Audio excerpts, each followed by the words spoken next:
योगीराम सूरत कुमार, योगीराम सूरत कुमार, योगीराम सूरत कुमार जय गुरुराय।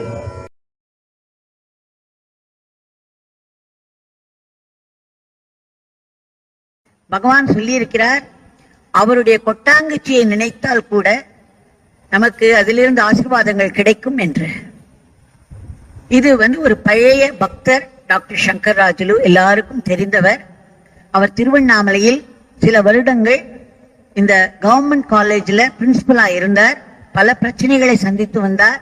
அவை எல்லாவற்றிற்கும் பகவான் அவருக்கு சப்போர்ட்டாக இருந்து ஈடு கொடுத்து சால்வ் பண்ணி கொண்டிருந்தார். டாக்டர் சங்கராஜுலுக்கு ஒரு சகோதரர் உண்டு. அவரும் பெரிய மேதாவி. அவர் ஒரு பல்கலைக்கழகத்தில் ப்ரொஃபஸராக வேலை பார்த்து வந்தார். அவருடைய மேதாவித்தனத்தை மகிழ்ந்த அந்த வைஸ் சான்சலர், அந்த யூனிவர்சிட்டி வைஸ் சான்சலர் அவரிடம் மிகவும் நண்பராக பழகி வந்தார். அவர்கள் இருவரும் கூடி பல விஷயங்களை அலசுவது வழக்கம். அப்படி இருக்கும் பொழுது ஒரு நாள் திடும் என்று வைஸ் சான்சலரிடமிருந்து ஒரு வவுச்சரை, ஒரு ரசீது மாதிரி ஒரு வவுச்சரை அட்டெண்டன்ட் ஒருவர் கொண்டு வந்தார். அதை பார்த்தவுடன் இந்த ப்ரொஃபஸருக்கு ஒரு ஷாக். இந்த ப்ரொஃபஸரை பற்றி ஒரு வார்த்தை சொல்வது அவசியம். இவர் கடவுளிடம் நம்பிக்கை இல்லாதவர். கடவுளிடம் நம்பிக்கை இல்லாமல் கடவுளை தொழுவதே ஒரு முட்டாள்தனம் என்று சொல்லக்கூடிய குழுவை சார்ந்தவர். இவர் எப்படி சொல்லி வந்தார் என்றால், இந்த பூஜை, கடவுளை தொழுதல் என்பதெல்லாம் வெறும் ஏமாற்று வேலை என்று சொல்லிக் கொண்டிருந்தவர். இன்று அவருக்கு ஒரு பெரிய ஷாக்.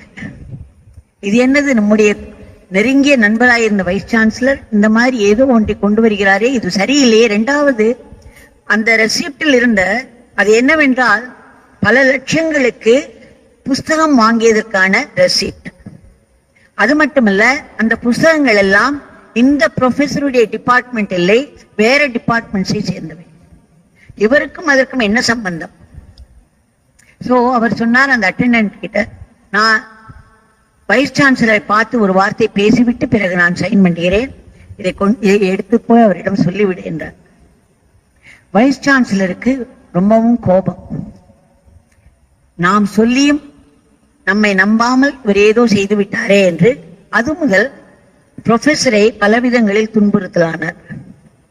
இதை தாங்க முடியாத ஒரு நிலையில் அந்த ப்ரொஃபஸர் யூனிவர்சிட்டியில் சிண்டிகேட்டுக்கு ஒரு லெட்டரை எழுதினார், நிலைமையை விளக்கி.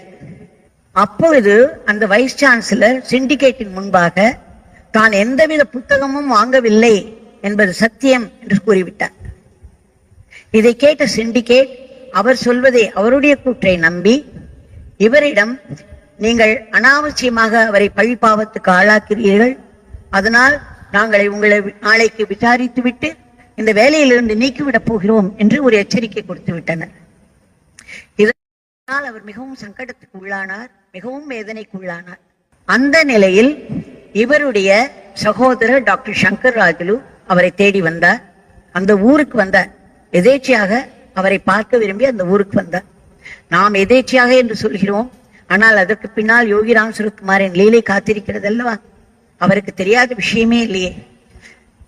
டாக்டர் சங்கராஜில் வந்தவுடன் அவருடைய சகோதரர் அவரிடம் தனக்கு ஏர்ந்த இந்த துன்பத்தை பற்றி விளக்கி அழாத குறையாக, இப்படி பழிபாவத்துக்கு ஆளானதோடு என்னுடைய கரியரே ஒரு முடிவுக்கு வரும் போல் இருக்கிறது என்று கூறினார். டாக்டர் சங்கராஜலுக்கு தெரிஞ்சதெல்லாம் யோகிராம் சுரத்குமார் தானே. அவர் சொன்னார், கவலைப்படாதே, என்னுடைய குருதேவர், என்னுடைய கடவுள் யோகிராம் சுரத்குமார், அவருடைய நாமத்தை சொல்லி நான் அவரிடம் பிரார்த்தனை செய்து கொள்கிறேன், அவர் கண்டிப்பாக ஏதேனும் செய்வார் என்று கூறிவிட்டு சென்றார். ஆனால் கடவுளை நம்பாத அந்த ப்ரொஃபஸர் சகோதரருக்கு இது ஒன்றுமே இல்லை. இதை அவர் கண்டுகொள்ளவே இல்லை. அவர் தன்னுடைய ரூமுக்கு திரும்பினார். சிறிது நேரத்தில் அவருடைய ரூம் கதவை யாரோ தட்டும் சத்தம் கேட்டது. உடனே இந்த ப்ரொஃபஸர் கதவை திறந்தார். அவருடைய சகோதரர் டாக்டர் சங்கர் ராஜுலு அங்க நின்றிருந்தார். ப்ரொஃபஸருக்கு ஒரே குழப்பம். இப்பொழுதுதானே நீ சென்றாய், என்னுடைய ரூமுக்கு போக வேண்டும் என்று சொல்லி சென்றார், இப்பொழுது என்ன விஷயம் என்று கேட்டார். டாக்டர் சங்கர் ராஜுலு எதுவுமே பேசவில்லை. சைகையால் தன்னை பின்தொடர்ந்து வரும்படி கூறினார். இவருடைய குழப்பத்தில் இவரும் ஏது என்ன என்று கேட்காமல் அவர் பின்னாடியே சென்றார். டாக்டர் சங்கர் ராஜுலு அந்த யூனிவர்சிட்டியில் பின்னால் இருக்கக்கூடிய ஏதோ ஒரு ரூமுக்கு அவரை கூட்டிச் சென்றார். அந்த ரூம் கதவை திறக்க சொன்னார். அதை திறந்து பார்த்தால் அந்த வைஸ் சான்சலர் எத்தனையோ லட்சங்களுக்கு வாங்கிய அத்தனை புத்தகங்களும் அங்கே இருந்தன. இதைத்தான் அவர் வாங்கவே இல்லை என்று ஒரேடியாக அடித்துவிட்டு சிண்டிகேட் இப்பொழுது இந்த ப்ரொஃபஸருக்கு எதிராக கிளம்பிவிட்டது. இந்த புத்தகங்களை பார்த்த இந்த ப்ரொஃபஸருக்கு மகிழ்ச்சி தாங்கவில்லை. உடனே மடமடவென்று எந்தெந்த புஸ்தகம் எல்லாம் முக்கியமானவையோ அவைகளெல்லாம் எடுத்துக்கொண்டார். சங்கர்ராஜில் தன் கூட இருப்பதையும் மறந்தார். வேகமாக ஓடினார். எங்கே? வைஸ் சான்சலருடைய ரூம். இதற்குள் என்ன நடந்தது என்றால், இது சிறிது நாட்கள் ஓடிவிட்டன. அதற்குள் அந்த பழைய வைஸ் சான்சலர் ரிட்டையர் ஆகிவிட்டார். புது வைஸ் சான்சலர் வந்துவிட்டார். இப்பொழுது அந்த ப்ரொஃபசர் அந்த புத்தகங்களை தூக்கி கொண்டு அந்த புது வைஸ் சான்சலர் ரூமுக்கு தான் சென்றார். அங்கு அவரிடம் காட்டினவுடன் அந்த புது வைஸ் சான்சலர் எல்லாவற்றையும் புரிந்து கொண்டார். தன்னுடைய சப்போர்ட்டை கொடுத்து நாளைக்கு உங்களை இந்த பழிபாவத்திலிருந்து நீக்கி உங்களுக்கு உரிய மரியாதை அளிக்கப்படும் என்று உறுதி கொடுத்து விட்டார். இப்பொழுது சந்தோஷம் மிகுந்த அவருக்கு அப்பொழுதுதான் தன்னுடைய சகோதரரின் ஞாபகம் வந்தது. உடனே ஓடி வந்து டாக்டர் சங்கர் ராஜுல இருந்த ரூமின் கதவை தட்டினார். அவர் வந்து திறந்தார். திறந்த உடனே, உனக்கு எப்படி தெரிந்தது அந்த ரூமில் அந்த புஸ்தகங்கள் இருப்பது என்று கேட்டார். டாக்டர் சங்கர் ராஜுல, என்ன சொல்கிறாய் நீ? எந்த புஸ்தகங்கள்? எந்த ரூம்? இல்லை, நீ சிறிது நேரத்திற்கு முன்னாடி வந்து என்னுடைய ரூமின் கதவை தட்டி என்னை அழைத்து போய் இந்த யூனிவர்சிட்டியில் இருக்கக்கூடிய ஒரு ரூமை காண்பித்தாய். அது உள்ளே அந்த வைஸ் சான்சலர் வாங்கின அத்தனை புத்தகங்களும் இருந்தது. அது இப்பொழுது எனக்கு சப்போர்ட்டிவாக ஆகிவிட்டது. நாளைக்கு சிண்டிகேட் என்னை ஒன்றும் செய்ய முடியாது, என்னை இந்த பழிபாவத்திலிருந்து நீக்கிவிடும் என்று கூறினார். டாக்டர் சங்கர் ராஜுலுக்கு ஒரே அதிர்ச்சி, இன்ப அதிர்ச்சி. அவர் சொன்னார், சகோதரரே, நான் இந்த இடத்தை விட்டு நகரவே இல்லையே. இத்தனை நேரமும் நான் பகவான் யோகிராம் சரத்குமார் நாமத்தை அல்லவா சொல்லிக் கொண்டிருந்தேன். அவரிடம் பிரார்த்தனை பண்ணி கொண்டிருந்தேன், நாமத்தை சொல்லிக் கொண்டிருந்தேன். இது தவிர எனக்கு வேறு எதுவுமே தெரியாது. அப்படி என்றால் என்னுடைய ரூபத்தில் வந்தது என்னுடைய கடவுள் யோகிராம் சரத்குமாராகத்தான் இருக்க வேண்டும். அவர்தான் உன்னை இந்த பெரிய சங்கடத்திலிருந்து விடுவித்திருக்கிறார் என்று கூறி ஆனந்த கண்ணீர் விட்டார். இதை கேட்ட அவருடைய சகோதரர், ப்ரொஃபசர் சகோதரருக்கு ஒரு பெரிய அதிர்ச்சி. இதுவரை கடவுளை கும்பிடுவது முட்டாள்தனம் என்று கருதி வந்த அவர் எதுவுமே செய்யாத நிலையில் கூட சங்கர் ராஜுலு அவர்களுடைய தெய்வம் யோகிராம் சரத்குமார் தன்னை தேடி வந்து தன்னை இவ்வளவு பெரிய அவமானத்திலிருந்து காப்பாற்றியது என்ற நினைப்பை அவரால் தாங்கிக் கொள்ள முடியவில்லை. ஓவென்று அழுது கொண்டே அவர் நன்றி செலுத்தினார். அதன் பிறகு யோகிராம் சரத்குமார் பக்தராகிவிட்டார். யோகிராம் சரத்குமார்ங்கிற அந்த நாமத்தை டாக்டர் சங்கர் ராஜுல் சொல்லிக் கொண்டிருந்ததனால் யோகிராம் சரத்குமார் பகவானே வந்து இவ்வளவு பெரிய சங்கடத்திலிருந்து இந்த சகோதரர்களை மீட்டார். அந்த நாமத்தினுடைய மகிமையை மேலும் சொல்ல வேண்டுமா? நாம் அனைவரும் சேர்ந்து நிறைய நிறைய நிறைய நாமங்களை சொல்லிக்கொண்டே இருக்க வேண்டும். அதை பகவானுடைய பாதத்தில் வைத்துக் கொண்டே இருக்க வேண்டும். பிரார்த்தனை பண்ணிக்கொண்டே இருக்க வேண்டும். நமக்கு தெரியாது, ஏதோ ஒரு நாமத்தில் நம் காரியம் நடந்துவிடும். ஆனால் அந்த நாமம் வரும் வரையில் நாம் அதை சொல்லிக்கொண்டே இருக்க வேண்டும். நாம் சொல்லும் நாமத்தில் ஆழம் இல்லை என்றால், பக்தி இல்லை என்றால், ஃபெய்த் இல்லை என்றால் நிறைய நிறைய சொல்ல வேண்டும். குவாலிட்டி இல்லை என்றால் குவான்டிட்டியை நாம் ஜாஸ்தி பண்ண வேண்டும். ஆகவே மேலும் மேலும் எல்லோரும் அவரவர் வீட்டில் இருந்தபடியே நிறைய நிறைய நாமங்களை சொல்லி பகவான் பாதத்தில் சமர்ப்பித்து வேண்டிக் கொள்வோம். பகவானுடைய அழகிய இந்த பவர்ஃபுல் நாமத்தை நாம் நிறைய நிறைய பாடிக்கொண்டே சமர்ப்பித்துக் கொண்டிருக்கிறோம். இந்த நிலையில் இந்த நாமத்தின் பெருமையை கூறும் இன்னொரு சிறிய நிகழ்ச்சி தான். அதுவும் ஒரு குழந்தையை பற்றியதுதான். ஆனாலும் இந்த நாமத்தின் பெருமை எப்படி மேலோங்கி நிற்கிறது என்பதை பார்ப்போம். பாம்பேயில் இருந்து மிஸ்டர் சாரதி, அவருடைய wife Kavitha and daughter Vedika, இவர்கள் நம்முடைய ஆசிரமத்திற்கு அடிக்கடி வருவது வழக்கம்.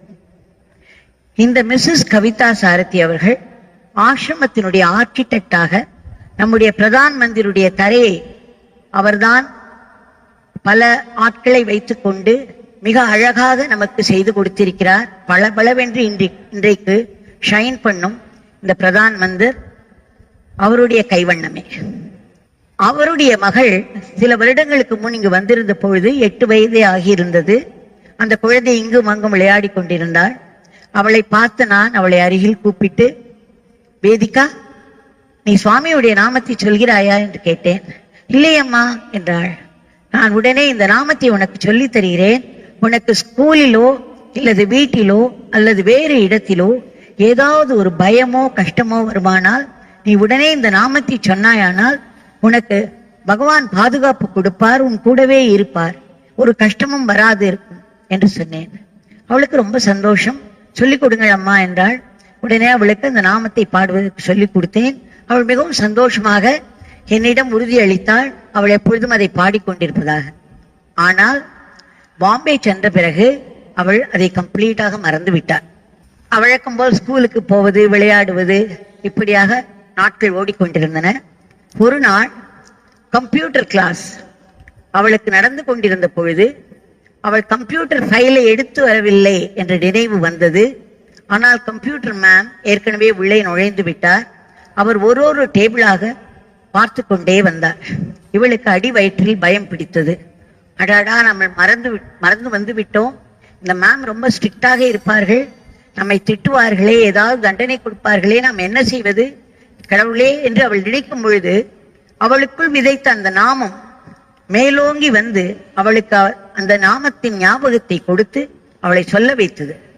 அவளையும் அறியாமல் அவள் யோகிராம் சரத்குமார், யோகிராம் சரத்குமார், யோகிராம் சரத்குமார், என்னை காப்பாற்று, என்னை காப்பாற்று என்று மனதுக்குள் மிகவும் வேகமாக சொல்ல ஆரம்பித்தாள். பயத்தோடு சொல்ல ஆரம்பித்தாள். கெட்டியாக சுவாமியை பிடித்துக் கொண்டு சொல்ல ஆரம்பித்தாள். அந்த மேம் அவளுடைய டேபிளிலிருந்து 3வது டேபிளுக்கு வரும் பொழுது அங்க இருந்த கரண்ட் ஆஃப் ஆகிவிட்டது, எலக்ட்ரிசிட்டி போய்விட்டது. உடனே அந்த மேம் சுற்றி முற்றும் பார்த்துவிட்டு, அடடா, எலக்ட்ரிசிட்டி போய்விட்டதே, சரி நாளைக்கு வந்து மிச்சவற்றை பார்க்கிறேன் என்று கூறிவிட்டார். அதனால் வேதிகாவுக்கு ஒரே சந்தோஷம், பெரிய ரிலீஃப். அப்பா யோகிராம் சரத்குமார் சுவாமி நம்மை எப்படி காப்பாற்றி விட்டார் என்று அவளுக்கு சந்தோஷத்தில் துள்ளி குதித்தபடி வீட்டுக்கு வந்தாள். அது மட்டுமல்ல, அடுத்த முறை ஆசிரமத்துக்கு வந்த போது அதே சந்தோஷத்தோடு அதே துள்ளி குதித்த நடையோடு ஓடி வந்தாள். என்னிடம் சொன்னாள், அம்மா, நீங்கள் சொல்லிக் கொடுத்த நாமத்தை நான் மறந்தே போய்விட்டேன், விளையாட்டிலும் படிப்பிலுமாக போய்விட்டது. ஆனால் சுவாமியே எனக்கு அதை ஞாபகப்படுத்தி கொடுக்கிற மாதிரி ஒரு நிகழ்ச்சி நடந்தது. இந்த மாதிரி நான் கம்ப்யூட்டர் கிளாஸுக்கு போனேன், அங்க மேம் வந்து கொண்டிருந்தார்கள். நான் இவருடைய நாமத்தை சொன்ன உடனே பகவான் என்னை காப்பாற்றி விட்டார் என்று மிகவும் ஒரு கண்கள் பளபளக்க அந்த குழந்தை சொல்லி சந்தோஷப்பட்டது.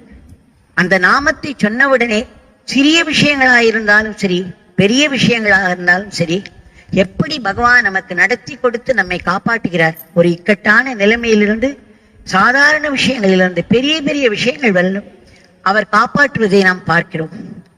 அப்படிப்பட்ட அந்த பெரிய நாமத்தை, அந்த பெரிய சக்தி வாய்ந்த நாமத்தை நாம் அனைவரும் சொல்லிக்கொண்டே இருக்கிறோம். அதன் மகிமை நம் எல்லோருக்கும் தெரியும். அவர்களுடைய வாழ்க்கையில் பல அனுபவங்கள் உண்டு. அந்த நாமத்தை நாம் மேலும் மேலும் சொல்லிக்கொண்டே இருப்போம். நாமம் சொல்வதில் ஆழம் இல்லை என்றால் நாமத்தை நாம் பெருக்க வேண்டும். குவாலிட்டி இல்லை என்றால் குவான்டிட்டியை நாம் ஜாஸ்தி செய்ய வேண்டும். அதனால் நிறைய பேர் மேலும் மேலும் சேர்ந்து எல்லோரும் ஒன்றாக சுவாமியுடைய நாமத்தை சொல்லிக்கொண்டே இருப்போம். அவருடைய பாதத்தில் நாம் பிரார்த்தனையை செலுத்திக் கொண்டே இருப்போம். பகவானுடைய உபதேசமான அவருடைய ஒரு நாமம் கூட வீணாகாது என்ற வாக்குறுதியை நினைவில் கொண்டு அவர் காலடியில் நாமத்தை சமர்ப்பித்துக் கொண்டே வேண்டிக் கொள்வோம். இந்த மாலை நேரத்து நாம சங்கீர்த்தனத்தை பகவானுடைய பாதங்களில் சமர்ப்பித்து இன்றைய பிரார்த்தனையை மற்றொரு கதையுடன் தொடங்குவோம். இந்த கதையும் பகவானுடைய மகிமை, நாமத்தின் பெருமை. விருதுநகரிலிருந்து பகவானின் பக்தியான திருமதி கவிதா பகவானின் மூர்த்தி தரிசனத்திற்காக சிவகாசியில் உள்ள பஜனாசிரமத்திற்கு வருவதுண்டு. அப்படி ஒரு முறை வரும்பொழுது, அதாவது 2015 அவர் வந்த பொழுது, பகவானுக்கு விசிறி ஒன்று புதிதாக வாங்கி கொண்டு வந்திருந்தார். ஸ்ரீ குமாரவேல் அந்த பஜனாசிரமத்தை மிகச் சிறந்த முறையில் நடத்தி வருகிறார். அவருக்கு இந்த புது விசிறியை கண்டது மிக மகிழ்ச்சி. உடனே அதை எடுத்துக்கொண்டு பகவானின் பிரசாதமாக மூர்த்திக்கு உபயோகப்படுத்தப்பட்ட விசிறி ஒன்றை கவிதா அவர்களுக்கு அளித்தார். மிக மகிழ்ச்சியோடு அதை பெற்றுக்கொண்டு கவிதா ஊர் திரும்பினார். ஒரு நாள் அவர் தம் வீட்டு வாசலில் அமர்ந்திருந்த பொழுது அவர் வீட்டு அருகில் உள்ள மின் கம்பத்தில் அமர்ந்திருந்த ஒரு காகத்தை பார்த்தார்.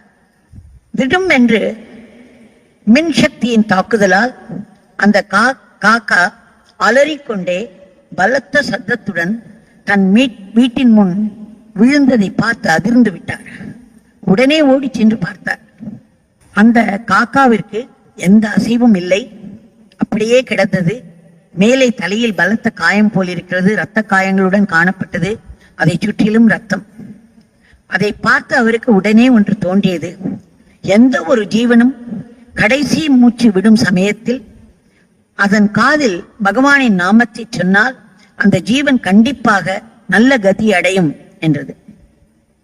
அதனால் அவர் அந்த இறக்கும் தருவாயில் இருந்த காக்காவின் அருகில் அமர்ந்து யோகிராம் சரத்குமார், யோகிராம் சரத்குமார் என்ற தாரக மந்திரத்தை உறக்க சொல்லலானார். தான் மட்டும் சொல்லாமல் தன் மகளையும் மகனையும் வெளியே வரச் சொல்லி தன்னுடன் சேர்ந்து நாமம் சொல்ல சொன்னார். இத்தனையும் வீதியில் நடந்து கொண்டிருந்தது. இதற்குள் மற்ற காக்கைகள் கூடி பலத்த கூக்குரல் எழுப்பின. அங்கும் இங்கும் மேலே பல இடங்களில் அலைந்து அலைந்து கத்திக்கொண்டே இருந்தன. கவிதா அமர்ந்த இடத்துக்கு அருகாமையிலேயே 2 தெரு நாய்கள் வந்து அடிபட்டு கிடந்த காக்கையின் கவ்வ முயன்றன. அங்கே ரத்தத்தின் வாசனை இருந்ததல்லவா? கவிதா ஒரு பிரம்பால் அவைகளை விரட்டி கொண்டிருந்தார். ஆனால் நாமம் சொல்வதை மூவரும் நிறுத்தவே இல்லை. இதை பார்த்து பலர் அங்கு கூடிவிட்டனர். சிலர் எள்ளி நகையாடினர். கவிதா அதை கண்டுகொள்ளவில்லை. இன்னும் சிலர், உனக்கு என்ன பைத்தியம் பிடித்து விட்டதா? நட்ட நடு ரோடில் ஏதோ ஒரு நாமத்தை சொல்லிக் கொண்டிருக்கிறாய், ஒரு காக்கா தானே, தூக்கி போட வேண்டியதுதானே என்று சொல்லிவிட்டு போனவரும் உண்டு. திடும் என்று எங்கிருந்தோ எறும்பு படையெடுத்து வந்தது. அது அந்த ரத்தம் சூழ்ந்த காக்கையின் சுற்றி ஓட ஆரம்பித்தன. உடனே கவிதா அவள் மகனை கூட்டு எறும்பு பொடி எடுத்து வர சொல்லி அதை தூவிக்கொண்டாள். மகளை சற்று தண்ணீர் எடுத்து வர சொல்லி காக்கையின் வாயில் சிறிது ஊற்றி பார்த்தாள். தனக்கு அளிக்கப்பட்ட பகவானின் பிரசாதமாக கிடைத்த அந்த கை விசிறியை ஞாபகத்துக்கு வரவே அதை எடுத்து வர சொல்லி காக்காவிற்கு விசிறலானார். இத்தனையும் நாமம் சொல்லிக்கொண்டே நடந்ததுதான். மீண்டும் இதை பார்த்து ஏளனம் செய்தவர் பலர். கவிதாவுக்கு அந்த காக்கா உயிர் விடும் பொழுது நிம்மதியாக போக வேண்டும், நல்ல கதி அடைய வேண்டும் என்பதே சிந்தனையாக இருந்தது. ஆனால் நடந்ததோ வியப்பிலும் வியப்பான ஒன்று. அசைவற்று கிடந்த காக்கம் தெய்வாதீனமாக தன் கால்களை சிறிது அசைத்து சிறகுகள் படபடவென அசைய ஆரம்பித்தன. பிறகு இவர்கள் மூவரின் கண்முன்னேயே அந்த காக்கா சற்று தள்ளாடியபடி பறந்து இவர்கள் வீட்டு மாடி சுவற்றில் போய் அமர்ந்தது. நம்ப முடியாமல் கவிதாவும் அவள் குழந்தைகளும் அதை பார்த்த வண்ணம் இருந்தனர். இதை பார்த்து மற்றவர்களும் அங்கே கூடிவிட்டனர். இப்பொழுது மற்ற காகங்களுக்கு ஒரே உற்சாகம். உறக்க கூச்சலிட்டு இந்த காக்காவை உற்சாகப்படுத்தி விட்டன. இந்த அடிபட்ட காகம் இப்பொழுது திடும் என்று எழுந்து மிகுந்த சக்தியோடு சாதாரண காக்கை போல் பறந்து சென்று தன் எண்ணத்தோடு சென்று விட்டது. கீழிருந்து நாமம் சொல்லிவாறு இதை ஆச்சரியத்துடன் பார்த்து கொண்டிருந்த மூவருக்கும் பேரானந்தம்தான். இதை வேடிக்கை பார்த்த அனைவருக்கும் ஒரே வியப்பு. பகவான் யோகிராம் சரத்குமார் நாமத்தால் இறந்து போக போகிறது என்று நினைத்த ஒரு உயிர் திரும்பி அந்த காகம் பறந்து செல்லும் அளவுக்கு சக்தி பெற்றது. அந்த காக்கமே ஒரு பெரிய பாக்கியசாலி, பகவானின் அருளை பெற்று ஆசிர்வதிக்கப்பட்ட ஒரு ஜீவன் என்று புரிகிறது. இடர்பாட்டில் இருந்த காக்கைக்கு உதவிய அந்த கவிதா குடும்பத்திற்கு நாம் என்னதான் செய்ய முடியும்? நம்முடைய நமஸ்காரங்களை, நன்றி கலந்த நமஸ்காரங்களை பணிவோடு கைகூப்பி அந்த குடும்பத்தின் பாதத்தில் சமர்ப்பிப்போம். இதை மனதில் நாம் நிறுத்தி கொண்டு பகவானின் நாமம் சொன்னால் பல நிலைகளில் போராடி கொண்டிருக்கும் எத்தனையோ ஜீவன்கள் உயிர் பெற்று வீடு திரும்புவதற்கு வாய்ப்பு இருக்கிறதல்லவா?